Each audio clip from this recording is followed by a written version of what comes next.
नमस्ते। आज के इस खास एक्सप्लेनर में हम सीधा उस रहस्यमयी दुनिया में चलने वाले हैं जिसके बारे में बहुत ही कम लोग जानते हैं। जरा सोचिए, श्रीलंका का एक घना, सदियों पुराना और अनजान जंगल, जहां एक बेहद सीक्रेट मिशन चल रहा है। इस मिशन को लीड कर रहे हैं डॉक्टर रानिल मानायक्कारा, जो श्रीलंका के टॉप कंजर्वेशन बायोलॉजिस्ट में से एक हैं। ये कोई आम ट्रिप नहीं है, बल्कि उन प्रजातियों को खोजने की एक रेस है जिनके बारे में आज तक विज्ञान को भी कोई खबर नहीं है। आपको पता है, हसदेव और निकोबार में कट्टे जंगलों की तस्वीरें देखकर जो फ्रस्ट्रेशन होती है ना, बस वही इस पूरी यात्रा की सबसे बड़ी वजह है। जब भी हम दक्षिण एशिया में ऐसे जंगलों के कटने की खबरें सुनते हैं तो एक गहरी निराशा होती है, और यही हताशा और दुख इस अभियान का सबसे बड़ा फ्यूल है। मतलब, अगर हम कुछ जंगलों को विकास के नाम पर नहीं बचा पा रहे हैं, तो कम से कम जो अछूते वर्षावन बचे हुए हैं उनकी तो हमें हर हाल में पूरी ताकत लगाकर रक्षा करनी ही होगी, राइट? तो चलिए इस आंकड़े को जरा गहराई से समझते हैं। 40, जी हाँ 40, ये कोई छोटा मोटा नंबर नहीं है। ये उन पूरी तरह से अनजान और नई प्रजातियों की संख्या है जिन्हें डॉक्टर रैनल की टीम ने पिछले सिर्फ 5 सालों में इन जंगलों के रहस्यमयी कोनों से खोज निकाला है। मतलब ये सोचना भी अपने आप में कितना अद्भुत है कि आज के इस मॉडर्न दौर में भी एक ऐसी दुनिया मौजूद है जहां इतने सारे जीव अब तक इंसानी नजरों से बचे हुए थे। अब ये खोजबीन देखने में जितनी फैसिनेटिंग लगती है, इसकी जमीनी हकीकत उतनी ही डरावनी और कठोर है। इस फील्ड वर्क में हर कदम पर खून चूसने वाली जोंकें तैयार रहती हैं, मच्छरों के अनगिनत झुंड होते हैं, और यहाँ तक कि दुनिया के सबसे जहरीले सांपों में से एक क्रेट भी इन्हीं जंगलों में घूम रहा होता है। सच मानिए, ये काम बिल्कुल भी आसान नहीं है। इसके लिए जंगल के बेहद खतरनाक और अनप्रिडिक्टेबल माहौल का डटकर सामना करना पड़ता है। शायद आप सोच रहे हो कि हम आपको इस जंगल की एग्जैक्ट लोकेशन क्यों नहीं बता रहे। दरअसल इसे पूरी तरह से गुप्त रखना पड़ता है, और इसके पीछे एक बहुत ही दुखद कारण है। होता क्या है कि जब शिकारियों और अवैध व्यापारियों को ऐसी नई प्रजातियों की भनक लगती है, तो वे इन्हें एग्जॉटिक पेट्स के तौर पर बेचने के लिए चुराने आ जाते हैं। हाल ही में एक घटना हुई थी जहां एक नई खोजी गई टेरांटुला मकड़ी के पूरे घर को शिकारियों ने खोदकर बर्बाद कर दिया था। बस इसी वजह से इन बेजुबान जीवों की सुरक्षा के लिए इस जगह को दुनिया से छुपाकर रखना ही सबसे सही तरीका है। तो इस खूबसूरत लेकिन रहस्यमयी दुनिया की बात करने के बाद अब हमें उस कड़वी सच्चाई की तरफ भी देखना होगा जो इन जीवों के अस्तित्व पर एक बहुत बड़ा खतरा बनकर मंडरा रही है। इन अछूते जंगलों को आज कई बड़े और सीधे तौर पर इंसानों द्वारा बनाए गए खतरों का सामना करना पड़ रहा है, जैसे कि तेजी से कटते जंगल, अवैध वन्यजीव व्यापार और वो प्रोजेक्ट्स जिन्हें हम विकास का नाम देते हैं। लेकिन यहाँ सबसे बड़ी और दिल तोड़ने वाली त्रासदी क्या है? वो ये कि ये जानवर विज्ञान के पन्नों में दर्ज होने से पहले ही हमेशा के लिए विलुप्त हो सकते हैं। सोचिए, किसी जीव का बिना कोई वैज्ञानिक रिकॉर्ड छोड़े इस दुनिया से खत्म हो जाना। ये हमारी प्राकृतिक विरासत का एक ऐसा नुकसान है जिसकी कभी भरपाई नहीं हो सकती। अब सवाल ये उठता है कि इन जीवों को आधिकारिक तौर पर बचाने का तरीका क्या है? किसी भी जानवर को विज्ञान की दुनिया में नई प्रजाति का दर्जा दिलाने के लिए एक बेहद सख्त, लंबी और थका देने वाली एकेडमिक प्रक्रिया से गुजरना पड़ता है। ये कोई रातों रात होने वाला काम नहीं है। और ये स्लाइड बहुत ही बेहतरीन तरीके से इस बात को समझाती है कि ये प्रक्रिया कितनी जटिल है। घने जंगलों में महीनों तक भटकने से लेकर उस जीव के डीएनए की बारीकी से जांच करने तक सब कुछ करना पड़ता है।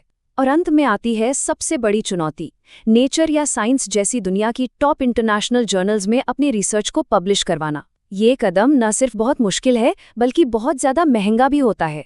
यहाँ एक और दिलचस्प बात समझने वाली है, जानवरों को रिसर्च के लिए इकट्ठा करने का तरीका। आमतौर पर साइंटिफिक रिसर्च के लिए जानवरों को तुरंत मारकर प्रिजर्व कर दिया जाता है, लेकिन डॉक्टर रानिल का तरीका एकदम अलग और पूरी तरह से एथिकल है।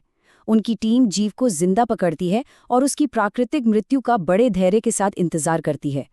ऐसा इसलिए भी बहुत ज़रूरी है क्योंकि प्रिजर्व करने के लिए जो अल्कोहल इस्तेमाल होता है उसमें जीव के असली रंग उड़ जाते हैं। इसलिए उनके जिंदा रहते हुए उनकी हाई क्वालिटी तस्वीरें लेना पूरे डॉक्यूमेंटेशन के लिए बहुत क्रूशियल होता है। अब एक मज़ेदार चीज़ देखिए, टैक्सोनॉमी यानी प्रजातियों के नामकरण का एक बहुत ही शानदार नियम है। कोई भी वैज्ञानिक जब कोई नई प्रजाति खोजता है तो वो उसका नाम अपने खुद के नाम पर नहीं रख सकता, उससे किसी और को ये सम्मान देना होता है। उदाहरण के लिए इस अभियान में आर्थिक मदद करने वाले एक कंट्रीब्यूटर के सम्मान में एक नई खोजी गई टैरेंटुला मकड़ी का नाम पोसिलोथीरिया राठी ही रखा जाने वाला है ना कमाल की बात। लेकिन ये सब जितना अच्छा लग रहा है, हकीकत में उतना आसान नहीं है।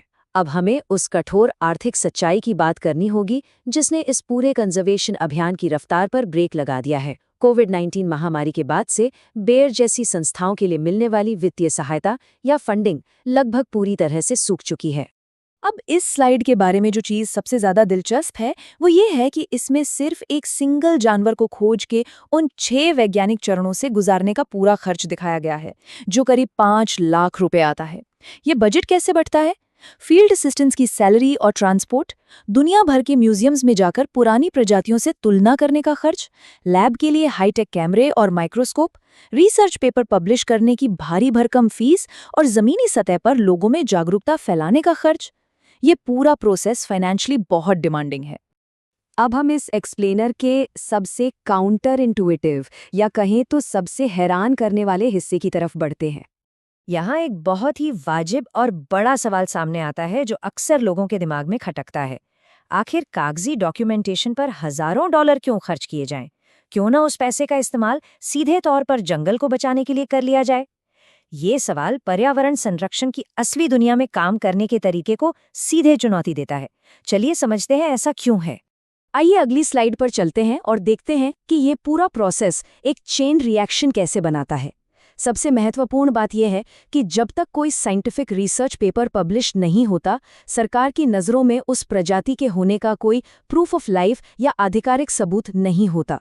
जब पहला पब्लिकेशन होता है, तब जाकर दुनिया भर के वैज्ञानिकों और एनजीओ का ध्यान उस तरफ जाता है और धीरे धीरे यही ग्लोबल प्रेशर और अवेयरनेस सरकार को मजबूर करती है कि वह उस जमीन को कानूनी सुरक्षा दे और उसे नेशनल पार्क घोषित करे।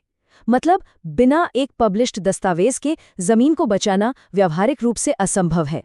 तो इस पूरी कहानी से हमने जो कुछ भी समझा उसे अब एक ऐसे समाधान की तरफ ले चलते हैं जो सच में काम करता है और जहां कम्युनिटी के प्रयासों की सबसे ज्यादा जरूरत है।